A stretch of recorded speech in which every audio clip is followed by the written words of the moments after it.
Hi, ate. Ay po, ma'am. Kamusta? Okay lang po. Ate, teka lang. Ano yung dinedede ng anak mo? Kape po. Kape.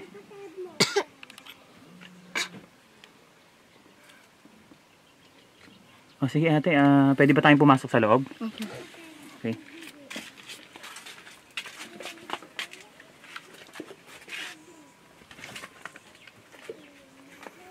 Ayan. So bali ito comrade yung ano nila, yung bahay nila. Pagpasok mo ito, higaan agad. Yan na Ate, agad. Opo. Yan yung kanilang lagay ng mga pinggan. Pinuni. ito na. Ito rin yung kamrado, lagay ng mga damitan nila.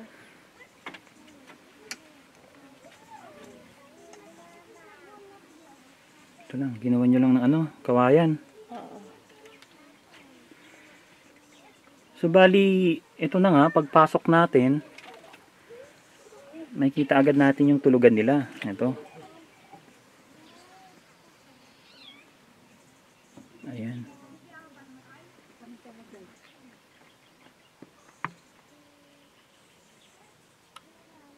Tapos,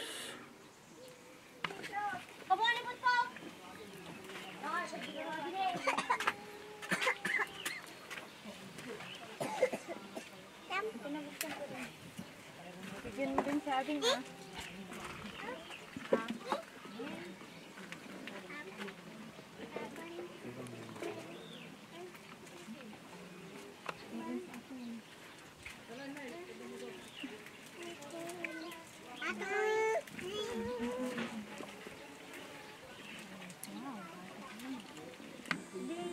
Anong pangalan mo, ate? May po, ma'am. Ilang taon ka na? 20 po.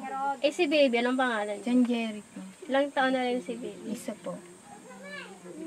Kawawa naman si baby. Kapi lang yung tinidede niya.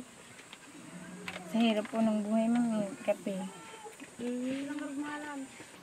ate, bakit kape yung bakit kape yung dinedede ni baby? Kasi po, sir, wala po kaming pambili, eh. Katunayan nga po, isang timpla na lang yung kape niya ngayon. Isa na lang. Okay. Wala na nga. Eh paano yan? Ano yung ipapadede mo sa kanya kapag naubos na to? Yun nga po, sir. Eh, kumpra, may napansin lang ako, kanina. Yung kamay ni baby. Tingnan mo, patingin nga, baby. Ngayon, Ano na po, ano? Yan. Anong nangyari dyan, ate? Napaso po, sir, eh. Hindi rin niya may unat yung isang idaliri niya kasi daw, yan, hindi rin niya may unat. Wala na, nakadikit Oo, na. nakadikit na siya. Ate, hindi mo ba naipa-check up si baby, yung kamay niya? Hindi po, sir. Dahil wala pong pera. Eh, ate, magkano ang pamasahe magmula dito hanggang bayan? 100 po. Papunta pa lang. Kasi sobrang layo. Okay. Oo, comrade talaga. Sobrang layo talaga. Eh, kita mo naman yung pinupuntahan natin. Yung magmula sa atin hanggang dito.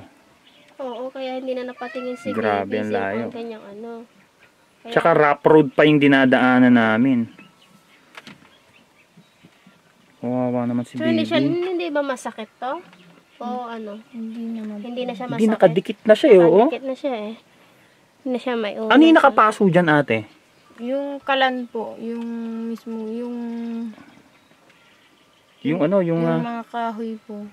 okay. Yung nagluluto ka. Nadapa siya o Nasubsob po. nasubsob siya doon. Yan po sa kabila. Nakapagbalan siya, gano'n. Kawawa naman si baby.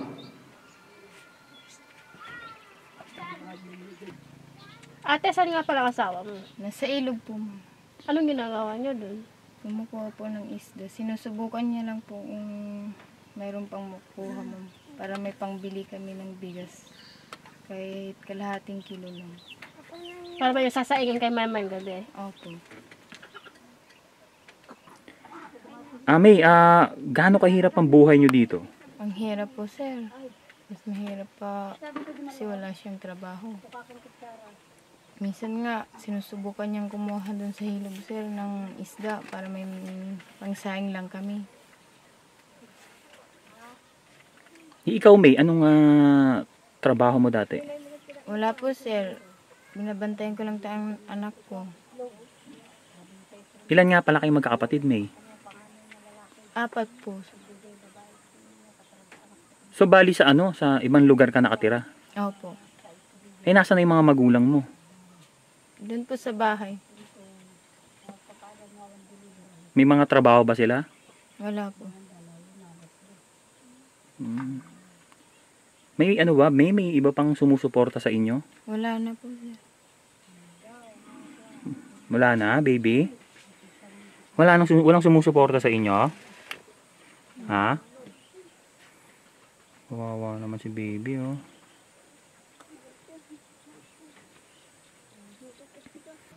May, ano yung pinaka mahirap na nararanasan mo ngayon sa pamumuhay niyo ng mag-asawa? Yung walang masaing po. Okay. Madalas wala kayong masaing. Wala po. Ngayon nga kape po yung pinapadede ko sa anak ko.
Sir, magandang hapon, sir. Magandang hapon din, sir. Kayo po ba kayo yung asawa ni May? Opo, sir. Anong ang pangalan niyo, sir? Roderick po, sir. Ilang taon na kayo? 22. Anong nangyari dyan, sir, sa lambat mo? Ito, sir, nasira. Papalitan ko. Okay. Para makahuli ng isda para may pangbili ng bigas. Nasira tong lambat ko. Papalitan ko ng para may mahuli. Wala na kasing mahuli to.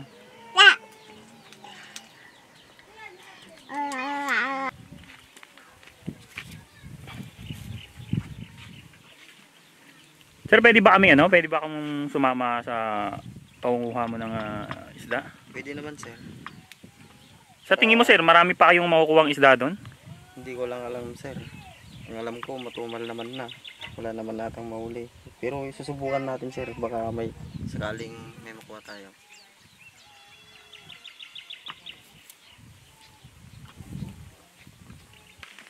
Sir, mag-ingat ka dito dahil maraming namamatanda dito. Ha? Anong ibig sabihin ng namamatanda, sir? Yung mga sinaunang tao noon. Kasi kapag may makikita silang bago, yun. Baka kapamalan kang kataga dito. Yung mga nuno? Mga ganyan? Oh. Kasi madami ng dito, madami ng namamatay. Mga bago rin na pumupunta dito, mga dayuhan. Oh? Habit-habi po. Kami naman, sir, nag-ano kami ng isda para may pambili ng bigas. Kasi wala nang pang gatas si Bibi. Ginagatas nga ng anak mo, yung kape. Hiningi lang namin yun, sir, doon sa kapitbahay namin. Oo. Wala naman akong trabaho. Wala pang may saing. Sobrang hirap ng buhay. kuha ako ng isda para may ibenta, pambili ng bigas. So magkano halaga mo naman na ibebenta yung isda mo sir pag nakakahuli ka? Yung 1 kilo naman sir, o hindi pa mahigit 1 kilo, may 50 pesos na. Pinagkakasya namin maghapon yun. Kaya sobrang hirap isa.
Try natin kung may makuha tayo sir.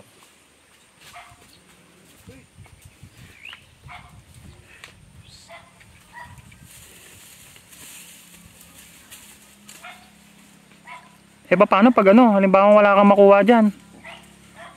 Kung wala naman sir makuha, di magtiis tayo. Wala kayong kakainin.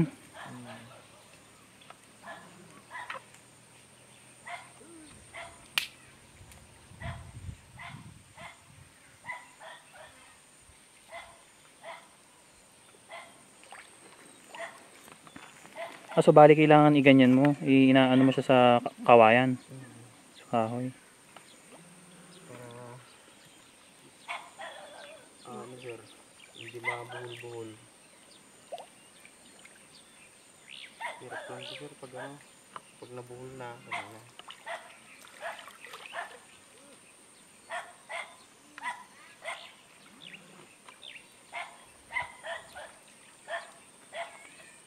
Ang kwento sa akin ng asawa mo kaganina may nahuli daw kayo kagabi, tapos ninakaw. Oo sir, nakahuli kami kagabi. Pambili sana namin ng bigas yun, kaso ninakaw. Di hindi kayo nakakain kagabi. Hindi sir. Kaya ano lang namin, sa makapag-away kami dyan.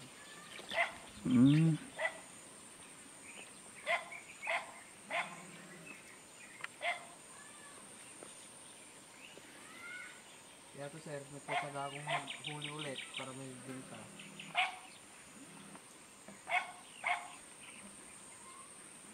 Kapag wala kang mahuli, wala kang kakainin mamaya. Wala sir. Ang isa pang nakakataot dito sir, maraming linta dito sir. Oh? Daming linta.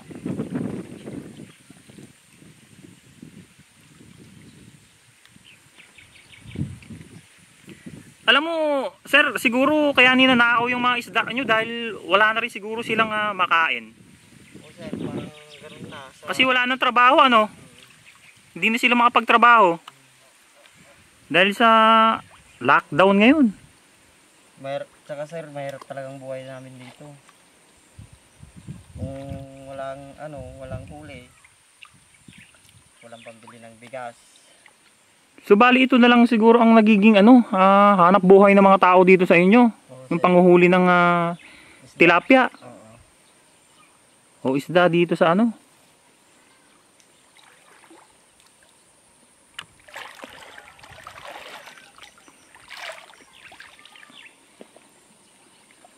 So kailangan pa natin magantay ng mga ilang oras bago ka makahuli diyan o mamaya pa yan? O mamaya pa to sir mga gabi na. Abutin na ng gabi to. Paano yan mamayang gabi ka pa paano ka makakakain? Paano kayo makakain ng asawa mo, pati ng anak mo? Ipapalit namin sir ng bigas, ganun. Para may makakain kami. So bali, late na kayo kumakain? Mga 9 to 10 ng gabi, kakain na kami. Pag wala kaming mahuli sir, inom na lang kami ng tubig, tapos matulog na lang kami. Antayin na lang namin na umagaan. Tapos babalik kami dun sa ilog, dito sa ilog. Tignan namin kung may huli. Saka pa lang kayo kapag may nahuli kayo, saka pa lang kayo makakabenta. Di doon pa lang kayo kakain. Opo, ganun. Kung wala rin kung umaga. Mayroon naman siguro sir.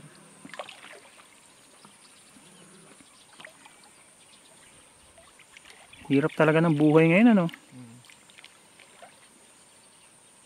Roderick, Sir, asan nga pala yung mga magulang mo? sa malayo sir. Sa kabilang bayan. Ilan naman kayo magkakapatid? Dito sir. Hindi ka ba sinusuporta ng mga magulang mo? Hindi naman, wala naman silang maitulong sir dahil sa sobrang kahirapan dito sa amin. Kahit gusto naman nilang tumulong sa amin, wala naman silang may bibigay. Kagaya din namin.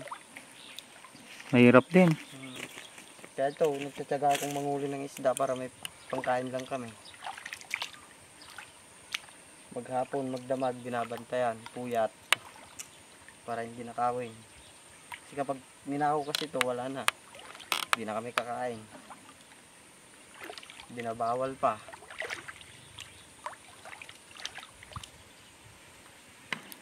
Roderick, napansin ko itong pinagkukunan nyo ng hanap buhay nyo ng mga isda pinagliliguan din to ng kalabaw. Sa tingin mo Roderick, yung nakukuha nyong isda dito is malinis? Wala kaming magagawa sir. Ito lang yung hanap buhay namin. Tsaka wala kaming trabaho. Hindi naman kami marte na tao na kasi ito lang yung hanap buhay namin, wala kaming magagawa. Lalo pa panahon ng taghirap ngayon, talagang crisis ang ngayon. Tapos tung darating na unos na naman sir, magbabagyo, wala na naman kaming sisilungan.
Ito po yung nagsilbing CR namin. Sir.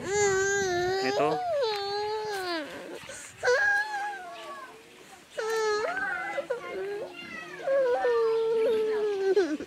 May, saan naman kayo Saan naman kayo kumukuha ng maiinom nyo? Doon pa sa kabila. Sa may poso? Opo.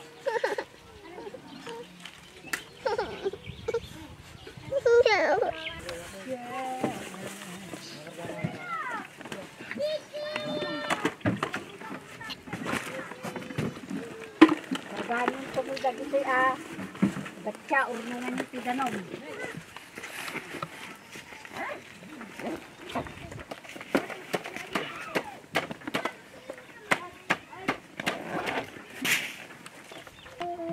May, ano yung ginagamit nyo ditong ano, ilaw paggabi? Ito po, sir. Kasi, Ayun lang. opo, sir. So, wala rin kayo kagamit-gamit dito, ano? Wala po.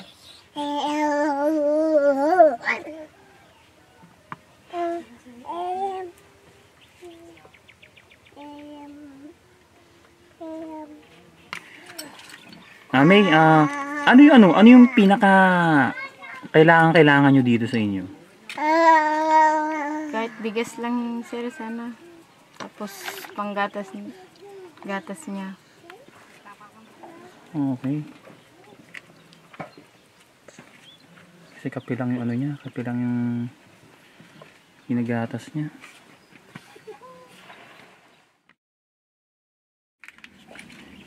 Roderick, paano yan mamayang gabi mo pa malalaman kung may huli ka Paano kayo kakain? Kung walang mahuli ngayon, sir, titignan ko mamaya. Kung walang mahuli, inom na lang kami ng tubig. Tapos matutulog na kami, antay kami ng umaga. Baka sakaling may mahuli.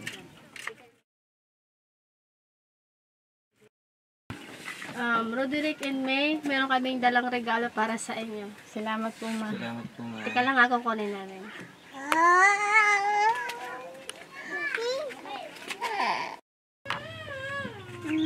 Ito na, May, Roderick. Itong dinala namin, nagdala kami ng 2 sakong bigas para sa inyo. Ito nga yung sinabi mo kanina na kailangan nyo yung bigas, ano? Sa tutuusin po, sa lahat po ng pamilya na mga nangangailangan is kailangan ho talaga ng ano. Importante ho is bigas. Ayun ho pinaka-importante. So, ito lang May at Roderick. Papaalam ko lang sa inyo. Ang papabigay nga pala nitong mga regalo na to is sila Comrade Mark, si Comrade Rhea, at saka yung mga donors. Sa kanila galing to. Okay. So, bali, ito, meron kaming mga box dito. Open natin para makita nyo. Itong isang box, May, sa panahon ngayon, tsaka na talagang kailangan nyo to. Bumili kami ng ito, mga cup noodles. Ito, yan. Para sa inyo. Kasi ho, alam nyo, wala na ho talagang mabiling mga dilata ngayon. Sa panahon ngayon. Talagang, yun nga, gaya ng sinabi ko, sold out ho talaga lahat ng mga tindahan. So, bali, pasalamat na lang tayo is nakakabili pa tayo nito. So, ito, ito may mga dito, may mga cup noodles na to. Sa panahon ngayon, ito talaga pangmatagalan. Tsak po natatagal to, tsaka kailanganin nyo rin to, ha. Okay. Tapos meron nga pala kami, ito may naabutan pa ako kanina na ito na lang kanina talaga wala na talagang biscuit tsaka mga tinapay. Buti may naabutan pa ako 1 piraso. So kinuha ko na. Ito na. Para sa anak mo. Ayan. Okay. So bali, ito pa. Ito pa, meron pang isang box dito. So baba muna natin to, ha. Meron pang isang box dito. Okay. Yan. Ito naman, ate. Ito nga, nakita nga natin na yung dinedede ng anak mo is kape lang, no? Dali talagang sobrang nakakaawa yung anak mo. Pero may ibis na dumidede ng gatas, kape yung dinedede niya. Okay, so ito. May, bumili na rin kami ng ayan.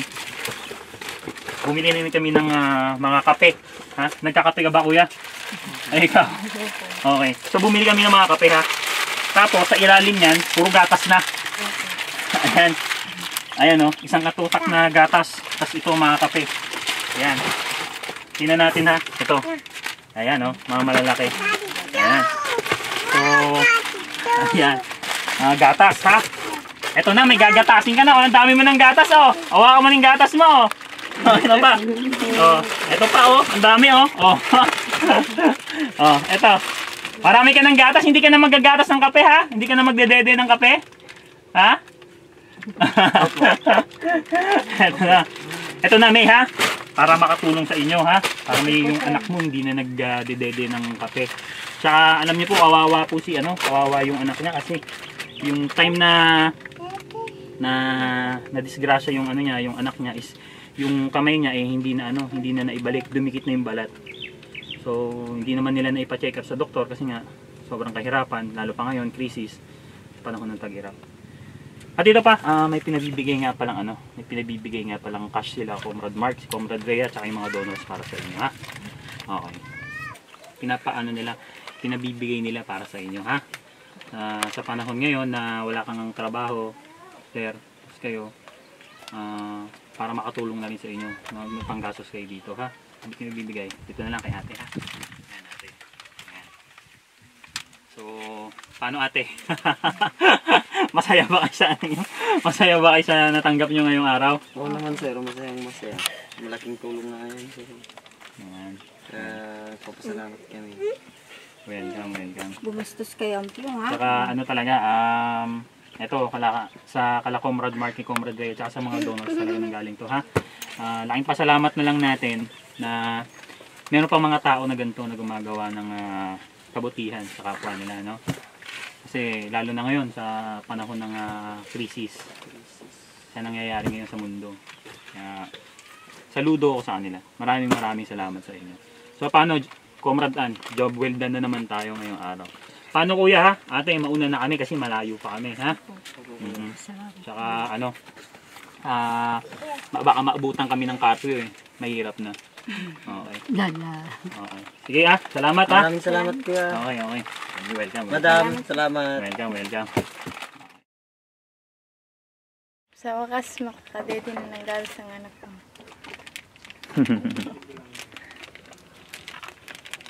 Makakatikim na rin siya ng gatas. Opo. Matagal na ba siyang hindi nakakatikim ng gatas, ate? Opo, sir.